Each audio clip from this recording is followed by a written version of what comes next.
Today I want to talk to you guys about one of my favorite crops to grow. It's one of our most prolific crops, one we sell not the most of, but it's up in the top 5 for sure. That is arugula.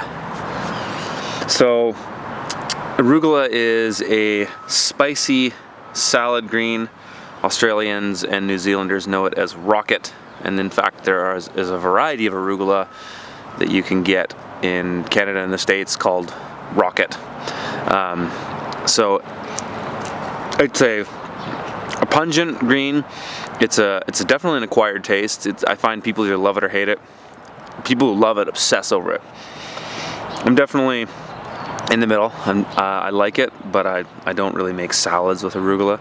But it's a super popular crop with restaurants. It can be popular at farmers markets if you have a sort of a niche clientele. I was one of the first growers at my farmers market to start selling it, and I think I made it somewhat popular because I just started selling it, and it sucked for the first couple of years, but people sort of acquired a taste for it, and people started to know that I was a person that sold it. So arugula for us is a crop that we plant pretty much every single week for the main season. So from the first week of May until the second or third week of September, I pretty much plant it every single week. On the shoulder seasons, I plant it in wider intervals, but then we'll plant more at a time. The beauty, the real value in the crop is that it grows quickly, but the yields change, and this is what's important to point out about arugula.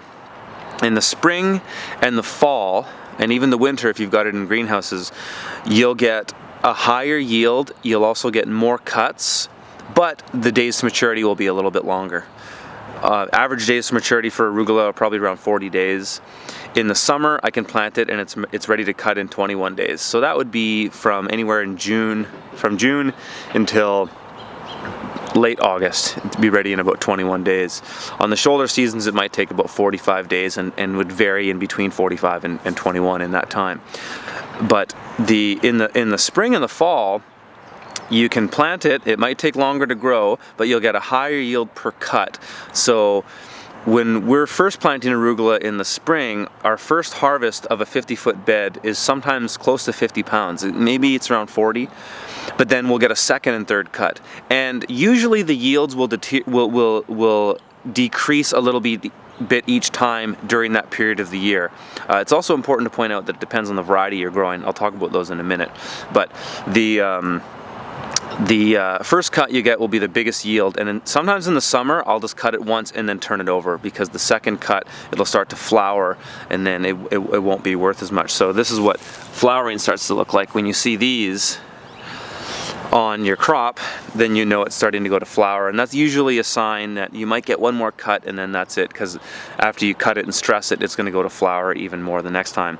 But in the spring you'll get these decreasing yields. So you might get 40 pounds on a 50-foot bed right away, and the second cut you might get 25, third cut you might even get just 10 pounds. But times like this, like right now it's October 12th, and this bed of arugula, these two beds actually that I'm standing in the middle of, we've cut these 6 times already, and this might be the 7th cut right now. So these were planted in the summer at some point, and they would have been planted around the time that it was starting to get cool. So maybe it would have been early September or the end of August. And it's been amazing that we've gotten this many cuts, because anything that would have been planted prior to this had gone to flower really quickly, and we were lucky to get 2 cuts out of it. We would have had one good cut, and then would have had maybe a little bit of a skim cut, the next one that you often have to sort out the flowers from, so it becomes kind of a hassle then. But arugula can be a very high yielding crop in the spring, less so in the summer. But the trade-off is that the DTMs, your days to maturity, are so much shorter in the summer that even if you get one cut, it's still a good crop. Yes, you're going to spend a little bit more on seed, but I mean, we're talking dollars here compared to hundreds of dollars in profit from the gross profit of the crop. So again, arugula generally is a better crop in the cooler season, but it can be grown in the summer. This particular variety here is called Sylvetta. This comes from Johnny's Selected Seeds in Maine.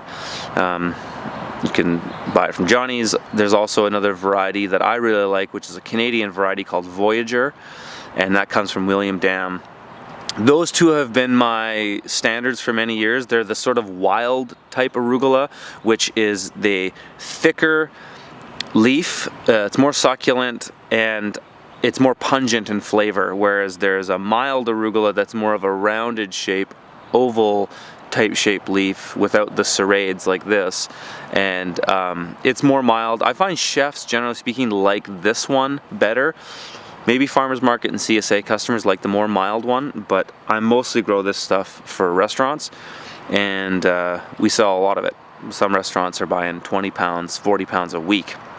So we move a lot of arugula, so we have to plant it constantly. But it's a neat crop because on the shoulder seasons you get so many cuts like this. And what I like about the serrated leaf opposed to the oval shaped leaf is on the regrowth cuts, it still looks the same, whereas the rounded shaped leaves on the second and third and fourth cuts, if you get them, they look more chewed up, and in fact they'll start to look more like a serrated leaf. So I prefer the serrated leaf just because it's going to look like that's what the top end customers want, but you get this better regrowth that looks like it did originally, opposed to it changing its shape and then becoming inconsistent if you go with the more oval type leaves. So with arugula, I plant it at 9 rows in a 30-inch bed. I use the Jang cedar. We use a roller on the Jang called the YYJ cedar.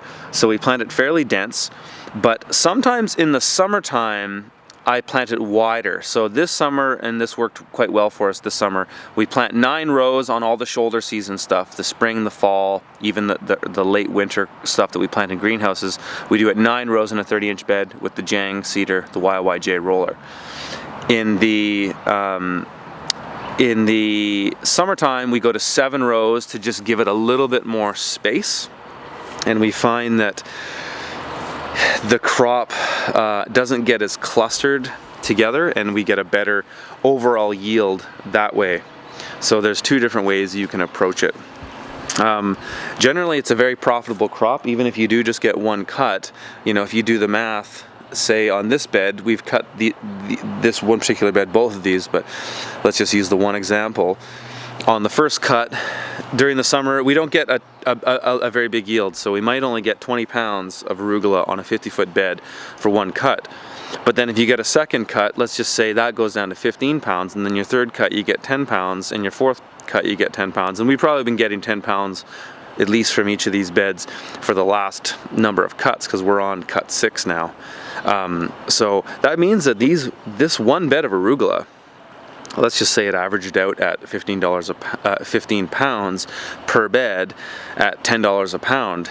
Let's just say I got, well, this will be 6 cuts, so that is about $900 from 1 crop. So keep in mind, in our high rotation plots, I'll have at least 2, potentially 3 other crops in this bed at the same time. So the economics of it, even on the lower end of the scale of the yield, still make it a super high value and profitable crop.